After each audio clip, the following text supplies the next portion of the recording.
Now, the second question that's vital to ask is, what are the students' emotional questions? See, after I identify the target audience, I then prepare myself for the emotional questions that students are asking of me, their teacher. It's important to note the difference between content questions and emotional questions.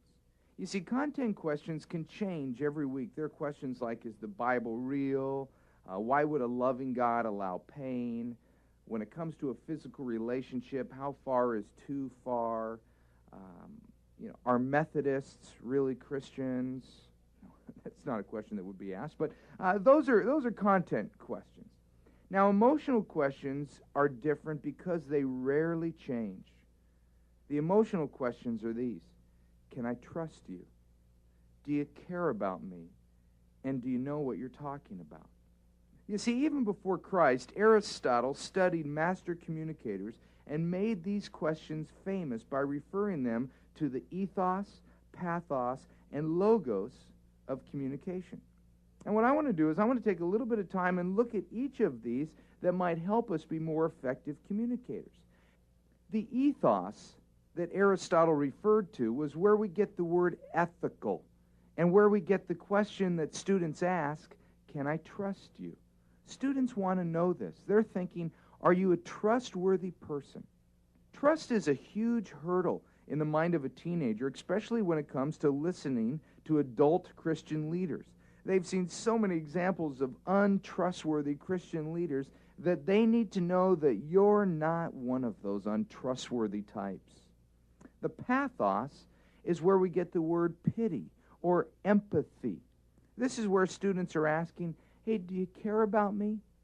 And anyone who works with students knows how important care is to a teenager. It's a cliche, but one that's vital to internalize and reflect on, that says, students don't care how much you know until they know how much you care. You see, that's a statement of pathos, empathy, pity. Do you care about me? Finally, logos, where the word logic comes from, is where students are asking, do you know what you're talking about? They're in their mind, they're saying things like, do you have a handle on the material you're trying to communicate to me, or you're reading this off a curriculum book? Have you really thought through this, or did you glance over it in the car on the way to church? Now let's be honest, when we think about the ethos, can I trust you? The pathos, do you care about me? And the logos, do you know what you're talking about? Most of the time, we know what we're talking about. We know our topic, we know what we want to communicate, and we know what we want students to walk away with. We've usually got the logos covered. But of the three questions, can I trust you? Do you care about me? And do you know what you're talking about? Logos is the least important to students.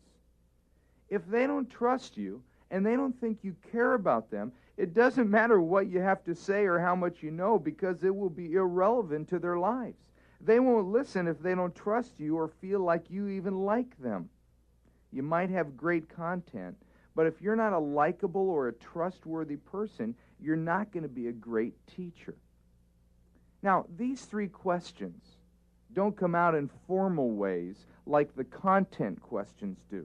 Like I said, I get content questions all the time, like when will Jesus return, and will animals go to heaven when they die, etc., etc., etc. But students don't usually verbalize these emotional questions. Well, they might say, do you know what you're talking about? But they won't say, can I trust you and do you care about me? But just because they don't verbalize these questions doesn't mean they're not thinking about them, and it won't affect our communication and the way they listen to us. Because of this, these emotional questions need to be answered in very practical ways if we're going to teach in a way that students will listen. That's why the third question that is vital to ask is this: how can I best answer their main questions? How can I best answer their main emotional questions? You see, when it comes to ethos, or can I trust you, this is a question that will take a significant amount of time to be answered. Sincere trust isn't developed immediately, but there are a few thoughts to begin to consider, and I've listed some in your notes here, and we'll just go through these pretty quick.